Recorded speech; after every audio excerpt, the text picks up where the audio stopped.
पावन मंच पर मुझे बोलने का अवसर दिया। सबसे पहले संचालक महोदय के लिए दो शब्द कि संचालन करना कोई कम नहीं होता। संचालक की बातों में इतना दम होता है, जबकि संचालन के हाथ में वो दम होता है कि आयोजन को सफल बनाना पूरा संचालन के हाथ में होता है।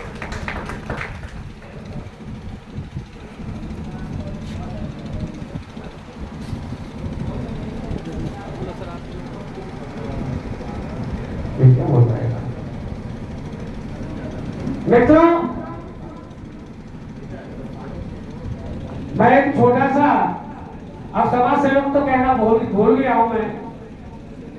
लोगों ने मेरी तमाम तरह के अनेकों नाम रख दिए हैं, तो आपका सेवक ही सही, मुन्नालाल गोरा, अध्यक्ष व्यापारी मजदूर किसान जागरण सेवा समिति नगला वलीसुरलाबाद, आप सभी को सम्मानित मंच को प्रणाम करते हुए उपस्थित सभी बुजुर्गों को प्रणाम करता हूं, नौजवान भाइयों को प्रणाम करता हूं तथा बच्चों को भी प्रणाम करता हूं। आप लोग कहेंगे कि सभी को प्रणाम कर रहे हैं, बच्चों को भी प्रणाम कर रहे हैं, इसके पीछे क्या राज है? इसमें मेरा बहुत बड़ा स्वागत है। लोग कहते हैं कि तुम तो शुरू से ही स्वार्थी हो, तो मैं उन्हें बताना चाहता हूं कि गोस्वामी तुलसीदास जी ने रामचरितमानस में साफ लिख दिया है कि सुर नर मुनि की यही रीति, स्वार्थ राज करें सब प्रीति। कहीं ना कहीं स्वार्थ तो होता है। अब मैं अपने स्वार्थों की गिनती गिनाता हूं। बुजुर्गों को प्रणाम इसलिए करता हूं कि उनसे मुझे आशीर्वाद मिलने की आशा है। ये मेरा बहुत बड़ा स्वार्थ है साहब। हम उम्रों को प्रणाम इसलिए करता हूं कि कभी कभी मुझसे कोई अच्छे काम बन जाते हैं तो मेरे कंधे से कंधा मिलाकर साथ देते हैं, इसलिए हम उम्रों को प्रणाम करता हूं। नौजवानों को प्रणाम इसलिए करता हूं कि नौजवानों के कांधों पर समाज का भार रखा हुआ है। यदि नौजवान चाहे तो समाज के नाम को स्वर्ण अक्षरों में लिख करके आसमान में पहुंचा दे, इसलिए नौजवानों को प्रणाम करता हूं। और बच्चों को प्रणाम इसलिए करता हूं कि यदि बच्चे मेरे प्रणाम करने से बच्चों को प्रणाम करने का अभ्यास पड़ जाए और वो अपने से बड़ों को प्रणाम कर लें, तो उनको आशीर्वादी रूपी वो अमृत मिलेगा जो उनके भविष्य को उज्जवल कर दे। मित्रों, सबसे बड़ी बात है कि हम इधर उधर लोगों से अपनी गुहार लगाते डोल रहे हैं, जबकि हम खुद को अपने आप में अपनी पहचान नहीं कर पा रहे। मित्रों, प्रजापति वो प्रजापति समाज है जब देवताओं को भी जरूरत पड़ी कि यज्ञ के लिए कलश की जरूरत है, तो कलश का सबसे पहले कलश को प्रजापति ने बनाया, और प्रजापति ने कलश बनाया तो देवताओं में एकदम कलश के लिए लालच पैदा हुआ। उन्होंने कहा कि ये कलश तो हमारे लिए उपयोग में आना चाहिए, तो इसी प्रजापति की बहन है, तो उन सभी देवताओं से कह दिया, हेलो सभी देवताओं से कह दिया कि जाओ आप सभी के सब मेरे कलश में विराजमान हो जाओ। दोस्तों, कहते हो कि विष्णु कंठे का तो समासता मूले तक तो इसको ब्रह्मा माध्यम गण माध्य स्मृता कुछो तो सागरा सर्व शब्द विपा वसुंधरा ऋग्वेदो अजुर्वेदो सामवेदो अथर्वण अंगे सैतास करना समासता यत्र गायत्री सावित्री सात पुष्टि स्नान त्वयं तिष्ठान भूतान प्राण प्रतिष्ठा शिवम सोम तत्व हृदय सुंदर अधिकतम रुद्र विश्व निवास भेटता।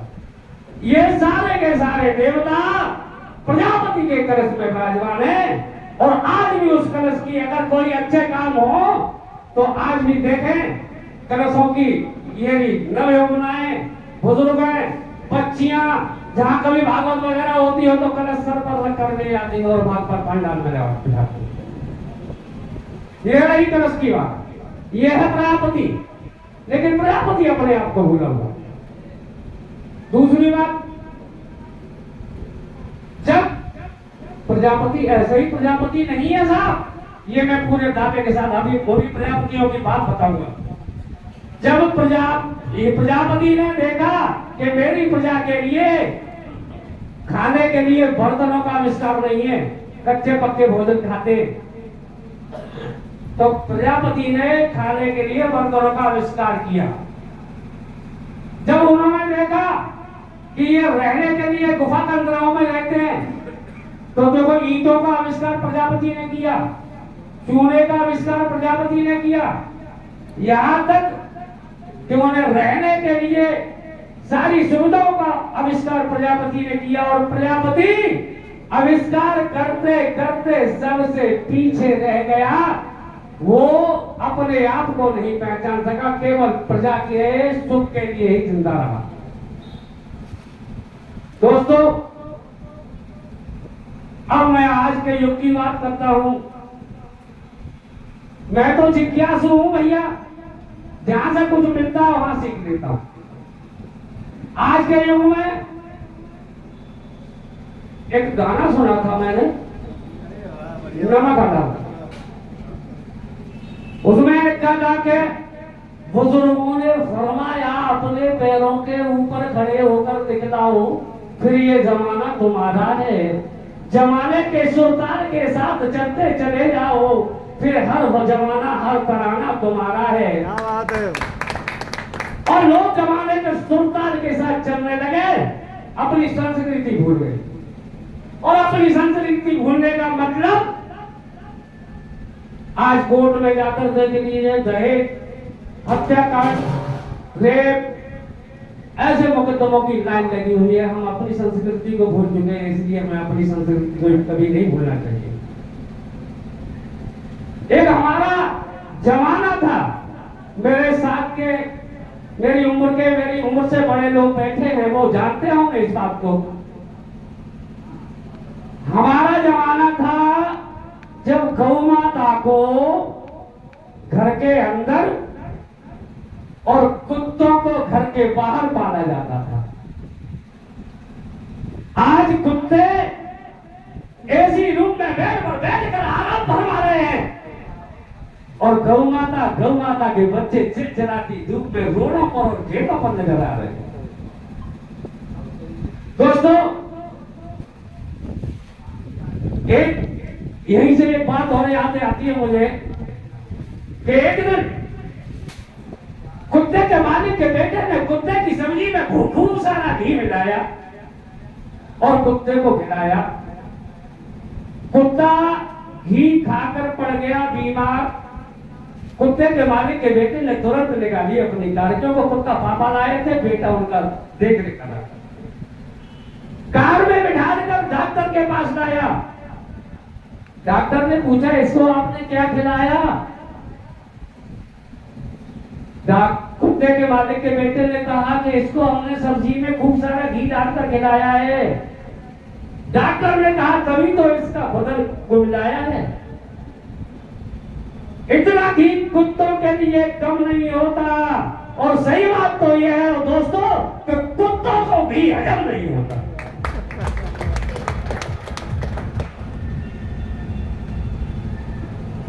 तब डॉक्टर ने कहा कि यदि इतना प्यार तुम कुत्तों से करते हो, इतना प्यार तुम कुत्तों से करते हो, इतना अगर गौ माता से किया होता तो आपको बल बुद्धि विद्या रूपी वो रत्न मिलता जो आपकी हर स्थिति में काम आता।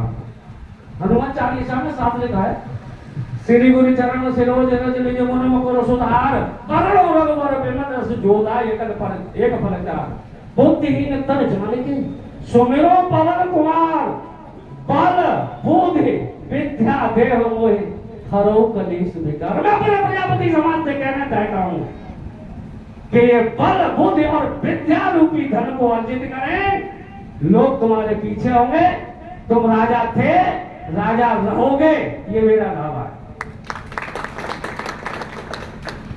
मित्रों, बल बुद्धि विद्या आपको केवल गौ माता के दूध में मिल सकती है, अन्यथा की स्थिति में कटलेट, चाउमीन, पिज्जा, बर्गर, कछु खाओ जिनसे तो सत्यानाशी हो।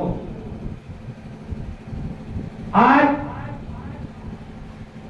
उपस्थित सभागार में देखना चाहता हूं कि कुछ लोगों ने हमारे समाज को भ्रमित कर रखा है।